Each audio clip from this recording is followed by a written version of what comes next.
brought to you by Nova शुद्ध घी।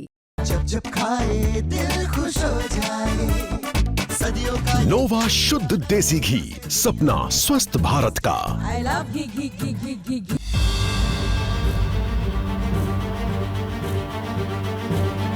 नेपाल में विरोध प्रदर्शन के बीच लगातार हालात बिगड़ते जा रहे हैं और अब प्रदर्शन हिंसक रूप भी ले लिया है। राजधानी काठमांडू समेत कई इलाकों में आगजनी, तोड़फोड़ और पत्थराव की भी घटनाएं सामने आ रही है। राष्ट्रपति रामचंद्र पौडेल के निजी आवास पर प्रदर्शनकारियों ने कब्जा कर तोड़फोड़ के और आग लगा दी। ये ठीक वैसा ही है जैसा इससे पहले आपने देखा होगा श्रीलंका, बांग्लादेश में भी ऐसा ही कुछ नजारा था। हालांकि दोनों देश में मामले कुछ अलग जरूर थे, लेकिन विरोध का तरीका बिल्कुल एक जैसा ही है।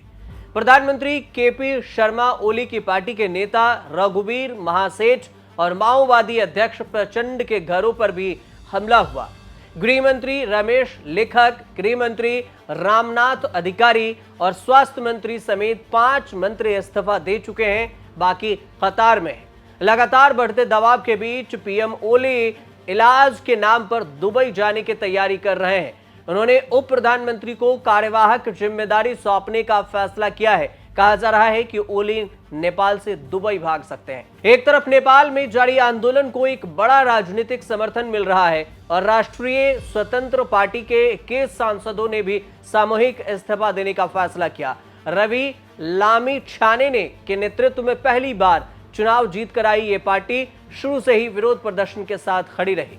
पार्टी का कहना है कि मौजूदा हालात में संसद भंग कर नए चुनाव कराए जाएं ताकि जनता को सही विकल्प मिल सके और ये कदम ओली सरकार पर भारी दबाव बढ़ाने वाला माना जा रहा है। अब इसे हिंसा, विवाद और विरोध प्रदर्शन के पीछे की कहानी क्या है, 36 साल के नौजवान सुदन गुरंग के बारे में भी आपको बताते हैं, जिसने नेपाली युवाओं के गुस्से को आंदोलन में बदल दिया।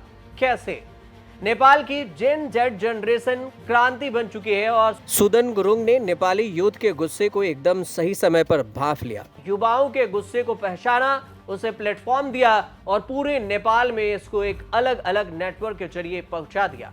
इस आंदोलन को गति और दिशा देने वाला संगठन हामी नेपाल है, जो कि एक गैर एनजीओ संस्था है और इसके संस्थापक अध्यक्ष हैं सुदन गुरंग। गुरंग अपने आप को एक गैर लाभकारी संगठन बताते हैं और उनकी अनौपचारिक शुरुआत 2015 में हुई थी, लेकिन इसका रजिस्ट्रेशन 2020 में हुआ।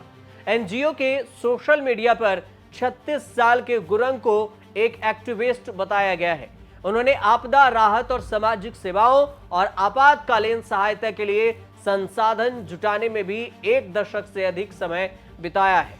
यह संगठन अंतर्राष्ट्रीय फंडिंग लेती है, दान लेती है और दान करती है। भौगोलिक रूप से नाजुक करने वाले नेपाल में भूकंप, बाढ़ और भूस्खलन, लैंडस्लाइडिंग से प्रभावित लोगों की मदद करता है। गुरंग ने 8 सितंबर के आंदोलन के लिए जेन जी का आह्वान करते हुए इंस्टाग्राम पर एक पोस्ट किया। लिखा कि भाइयों और बहनों, सितंबर 8 सिर्फ दूसरा दिन ही नहीं, ये वो दिन है कि अब हम नेपाल के युवा उठेंगे, कहेंगे यह पर्याप्त हो गया। आंदोलन के लिए जेन को बुलाते हुए गुरंग ने कहा कि ये हमारा समय है, हमारी लड़ाई है और ये हमसे, हम युवाओं से शुरू होता है। गुरंग के भावनापुर और जोशीला आह्वान करते हुए एक और पोस्ट कर दिया। उन्होंने लिखा कि हम अपनी आवाज उठाएंगे, मुट्ठियां भींचेंगे और हम एकता की ताकत दिखाएंगे, उनको अपनी शक्ति दिखाएंगे जो नहीं झुकेंगे का दम्भ भरते हैं। अब ये हिंसा भड़के क्यों, ये भी समझिए। नेपाल पहले से ही करप्शन और आर्थिक मंदी से जूझ रहा था। इस बीच में नेपाल की सरकार ने 2024 में एक नया कानून लागू किया, जिसके तहत सभी सोशल मीडिया कंपनियों को नेपाल में ऑपरेशन के लिए स्थानीय कार्यालय स्थापित करना जरूरी है। टैक्स पेयर के रूप में रजिस्ट्रेशन कराना अनिवार्य था। इसमें Facebook, WhatsApp, YouTube, x, Reddit और लिंक्डइन जैसे 26 सोशल मीडिया प्लेटफॉर्म को रजिस्ट्रेशन कराना था और समय सीमा दी गई थी 28 अगस्त 2025 से 7 दिनों तक। यहां पर सोशल मीडिया प्लेटफॉर्म रजिस्ट्रेशन करने में सभी प्लेटफॉर्म असफल रहे। इसके बाद उन्हें बैन कर दिया गया। बैन के साथ ही जेन जेड प्रोटेस्ट ने एक क्रांति का रूप ले लिया, जिसके निशाने पर सरकार के मंत्री और नेता दोनों आ गए। सोशल मीडिया बैन के खिलाफ शुरू हुए आंदोलन ने अब तख्तापलट की भी आशंका को बढ़ा दिया है। अब तक सरकार के गृह और कृषि स्वास्थ्य मंत्री समेत 5 से अधिक मंत्री ने इस्तीफा दे दिया है। विपक्ष के 21 से ज्यादा ने इस्तीफा दिया। प्रधानमंत्री केपी शर्मा ओली दुबई भागने की फिराक में है। हालांकि सरकार ने 8 सितंबर से शुरू हुए इस प्रदर्शन के बाद 8 सितंबर की शाम को ही सोशल मीडिया से बैन वापस लेने का भी फैसला किया। बावजूद इसके लोगों में गुस्सा थमने का नाम नहीं ले रहा। अब प्रदर्शनकारी चाह रहे हैं कि पीएम ओली शर्मा के इस्तीफे की मांग हो रही है और इस्तीफा दें। साथ ही राजशाही लाने की मांग दोबारा से की जा रही है। नेपाल में राजधानी काठमांडू समेत कई जिलों में कर्फ्यू लगाया गया है। सरकार ने प्रदर्शनकारियों को रोकने के लिए सेना की 3 टुकड़ियों को सड़कों पर उतारा है और गोली मारने के सीधे आदेश दे दिए थे। प्रदर्शनकारियों पर हुए फायरिंग में 20 से ज्यादा लोगों की मौत हो चुकी है।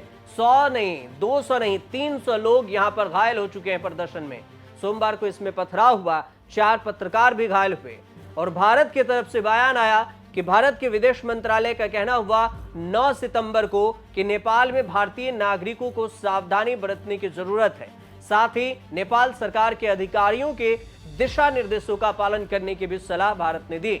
मंत्रालय ने नेपाल में हुए विरोध प्रदर्शन में मारे गए लोगों के प्रति भी शोक व्यक्त किया है भारत की तरफ से। वहीं दूसरी ओर देखें तो नेपाल में बेरोजगारी को लेकर भी युवाओं में गुस्सा है और इससे भी नेपाल की युवा पीढ़ी काफी परेशान है। ऐसे में इन युवाओं का गुस्सा सरकार के खिलाफ फूट पड़ा। नेपाल में जिन जेड जनरेशन की जो कुल आबादी है 21% है, ये संख्या करीब 3 करोड़ है। इसमें से करीब 90% युवा है जो सोशल मीडिया और इंटरनेट का इस्तेमाल करते हैं। 4 से 6% बेरोजगारी दर है जो सामान्य होता है, लेकिन अगर 6% से ज्यादा हो जाए तो यह अर्थव्यवस्था के लिए ठीक नहीं है। जबकि नेपाल में बेरोजगारी दर 10% से ज्यादा है। नेपाल में हर साल 5 लाख से ज्यादा युवा नौकरी की तलाश में आते हैं।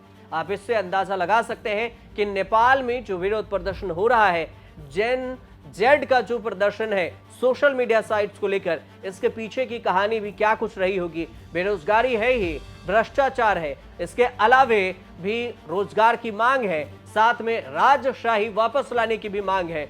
जनरेशन जेड सोशल मीडिया से उठकर इन तमाम मुद्दों को की मांग कर रहे हैं। अब ये कहां जाकर रुकेगा, ये आने वाले समय में पता चलेगा। फिलहाल ये पूरी जानकारी थी। आपको सही लगे तो हमारे चैनल से जुड़िए, सब्सक्राइब कीजिए, शेयर कीजिए, कमेंट कीजिए और देखते रहिए न्यूज़ तक।